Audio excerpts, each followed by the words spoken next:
ঘড়িতে তখন বিকেল প্রায় 4:30। চারিদিক অন্ধকার করে এলো। আকাশ কালো মেঘে ঢেকে গেল। বৃষ্টির পূর্বাভাস, বৃষ্টি আসবে। আর সেই সময় অফিস ছুটিরও সময় হয়ে এসেছে। কিন্তু এই অবস্থায় কি করে যে বেরোবো তার কুলকিনারা পেলাম না।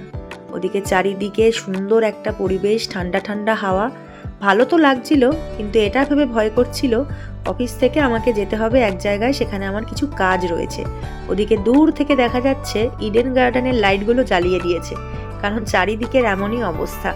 যাই হোক, এত সুন্দর একটা পরিবেশ, বৃষ্টি যে আসবে বুঝতেই পারছিলাম। তাই বন্ধুরা সবাই মিলে অফিসের ছাদে একটু ঘোরাঘুরি করছিলাম। এমন সময় তুমুল বৃষ্টি। এদিকে ঘড়িতে ছুটির সময় হয়ে এসেছে, কারণ সময় মতো না বেরোতে পারলে ট্রেনটা পাবো না। অফিস থেকে আজকে যেতে হবে খড়দাতে, কিছু কাজ রয়েছে।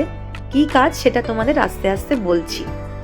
এদিকে বৃষ্টির মারাত্মক তেজ, আর তার সঙ্গে জোরে জোরে বাজ পড়ছে।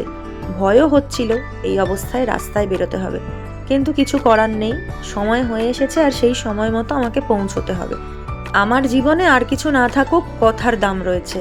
তাই কখনো যদি আমি কাউকে কথা দিই যে এই কাজটা আমি করব, যেন তেন প্রকারেণ ঝড় বৃষ্টি বন্যা যাই হয়ে যাক না কেন, আমি সেই কথাটা রাখার চেষ্টা করি। আর এটাও ভুল ভেবে ফেলি প্রত্যেকের ক্ষেত্রে প্রত্যেকে আমার মতো। না, প্রত্যেকে আমার মতো নয়। অনেক মানুষ কথা দিয়ে কথা রাখে না। খুব সামান্য কিছু ব্যাপার, কারোর কোনো কাজ করার কথা, কারোর কোথাও আসার কথা, কি স্বাভাবিকভাবেই তারা মুখের ওপর বলে দিতে পারে আজকে না যেতে পারবো না, আজকে না আমার এটা হবে না। কি অনায়াসেই সব কিছু মুখের ওপর না বলে দিতে পারে। আর এই না বলতেই শিখলাম না বলে আজ সবাই আমার মুখের ওপরে না বলে। যাই হোক, অনেকটা পথ। চারিদিকে তো দেখতেই পেলে কলকাতা পুরো ডুবে গেছে। শুধু কলকাতা না, যেখানে যাব সেখানেরও একই অবস্থা। দাঁড়াও দেখাচ্ছি। মেট্রো করে শিয়ালদা স্টেশনে এসে দৌড়াতে দৌড়াতে 5:22 নৈহাটি লোকাল। ঘড়িতে প্রায় 5:24। তাও দেখলাম ট্রেনটা অপেক্ষা করছে। এই আমার কপাল ভালো। তা না হলে পরের ট্রেন ছিল 5:55-তে। আমি তাহলে 6টার মধ্যে পৌঁছতে পারতাম না।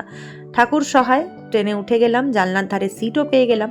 আর ট্রেনে উঠেই দেখলাম এরকম সুন্দর সুন্দর নিমকি আর গজা বিক্রি হচ্ছে। দেখে তো বেশ লাগলো, তাই 2 প্যাকেট নিজের জন্য কিনেও নিলাম। ট্রেন ছাড়লো দ্রুত গতিতে, আর পৌঁছে গেলাম খড়দা স্টেশনে। না, আমি একা আসিনি। ইতিমধ্যেই আমার জন্য আরও একজন এখানে এসে অপেক্ষা করছেন। তারও শরীর মারাত্মক খারাপ, কিন্তু সেই শরীর খারাপকে পাত্তা না দিয়ে আমাদের এগিয়ে যেতে হবে, কাজ করতে হবে। হ্যাঁ, আমরা যাচ্ছি খড়দাতে কৌশিকদার বাড়িতে নাচের প্রোগ্রামের জন্য কিছু ড্রেস আনার জন্য। কৌশিকদাকে অনেকেই চেনে। কৌশিকদা ভীষণ সুন্দর সুন্দর ড্রেস সকলকে উপহার দেয়। তার ড্রেস পরে অনেক অনেক বড় বড় অনুষ্ঠান হয়। তা আমরা ভাবলাম এবছরের আমাদের অনুষ্ঠানের ড্রেসটা আমরা কৌশিকদার কাছ থেকে কিছু ড্রেস নেব। আর এদিকে খড়দা স্টেশন থেকে নেমে টোটো করে প্রায় সমুদ্র পার করে আমরা এসে এখানে পৌঁছালাম। যা যা রিকোয়ারমেন্ট ছিল সেগুলো তাড়াতাড়ি বুঝে নিয়ে সমস্ত কিছু গোছগাছ করে বেরোতে একটু সময় লেগেছিল, কারণ অনেকখানি ড্রেসই ওখান থেকে আমরা নিয়েছিলাম। আর এদিকে এই দিদি সমস্ত কিছু তাড়াতাড়ি গোছগাছ করে দিচ্ছিল। মোটামুটি সমস্ত কিছু হয়ে গেছে, এবার ব্যাগে করে ভরে এগিয়ে যাওয়ার পালা। বেরোনোর সময় আবার রাস্তায় সেই একই অবস্থা, প্রচণ্ড জল। জানতে পারলাম যে ওখান থেকে কিছুটা গিয়ে ব্যারাকপুর আসার অটো পাওয়া যায়। তো সেখানে অবধি আমাদের টোটো দাদা ছেড়ে দিলেন, কিন্তু অটো স্ট্যান্ডে এসে মাথায় হাত, কোনো প্যাসেঞ্জার নেই। আমি তো এরকমভাবে দাঁড়িয়ে রইলাম, কান্না পাচ্ছিল, কী যে বিভৎস খিদে পাচ্ছিল সেটা বলার নয়। কিন্তু এই ভারী ব্যাগ নিয়ে মানে খাওয়ার অপশানও কিছু ছিল না। যাই হোক, তারপরে 2 জনের জায়গায় 4 জনের অটো ভাড়া দিয়ে অবশেষে ওনাকে রাজি করালাম ব্যারাকপুর স্টেশন অবধি পৌঁছে দেওয়ার জন্য। এদিকে রেলগেটের আগে উনি নামিয়ে দিলেন। এই রেলগেট ক্রস করে আবার যেতে হবে ওপারে, সেখান থেকে পাবো ব্যারাকপুর ফেরিঘাটে আসার অটো, যেখান থেকে আমরা ঘাট পেরিয়ে শেওড়াফুলি আসবো। কিন্তু এখানে আরও একটা কাজ রয়েছে। হাতে এত ভারী ব্যাগ, বইতে খুব কষ্ট হচ্ছিল দুজনের, পিঠেও ভারী ব্যাগ। এবার বাপি একাই বইছিল, কিন্তু আমারও ওকে দেখে কষ্ট হচ্ছিল যে ওর তো একা বইতে কষ্ট হয়, তাই আমিও একটু হাত লাগালাম।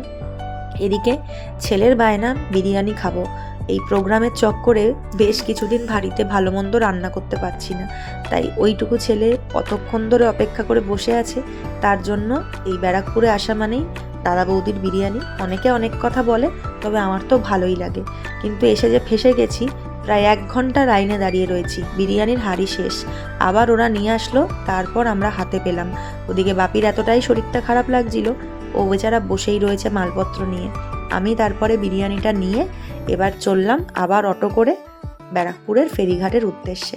ফেরিঘাটে চলে এসেছি, এবার কখন লঞ্চ পাবো, লঞ্চ পেরিয়ে নদী পার করে আসবো শ্যাওড়াফুলি। এই এত কিছু ঘটনা শেয়ার করার একটাই উদ্দেশ্য, ভিডিও আমি করতাম না, কিংবা লোক দেখানোর জন্য এসব কিছু বলার নয়। আসলে একটা অনুষ্ঠানের পিছনে যে কি পরিমাণ খাটনি থাকে, আগের ভিডিওতেও বলেছি, সেটা কেউ জানতে পারে না। শরীরে কিচ্ছু নেই, আমি এটাও জানি আগামী সোমবার থেকে কি পরিমাণ শরীর অসুস্থ হতে চলেছে, যাতে অনুষ্ঠানটা ভালো হয়। কারণ এই অনুষ্ঠান তো শুধু আমাদের নয়, আমাদের সকল ছাত্রীদের, তাদের যেন দেখতে সুন্দর লাগে, তাদেরকে যেন মঞ্চে ভীষণ ভীষণ ভালো লাগে, তার জন্য এতটুকু কষ্ট না হয় করেই নিলাম। আর এই কষ্ট যতদিন করার ক্ষমতা আছে ততদিন করব, যখন পারবো না তখন সব কিছু ছেড়ে ছুড়ে দিতে হবে। তবে এই কষ্টের পিছনেও আনন্দ রয়েছে, কারণ যে কাজের জন্য এত কষ্ট, সেই কাজটাকে আমরা দুজনেই প্রাণ ভরে ভালোবাসি। যাই হোক, বাড়িতে এসে আগে ছেলেকে খাওয়াতে বসলাম, সে তো খুব খুশি। বাপি আবার বেরিয়ে গেছে, ওর তখনও কাজ শেষ হয়নি। রাত এখন প্রায় 9:30 পৌনে 10টা। আমি চা খাচ্ছি, বিকেল থেকে কিচ্ছু খেতে পাইনি, বাপি না আসলে খাবও না, সেই কারণে এখন চাটা খেয়ে পেটটা একটু ঠান্ডা করি।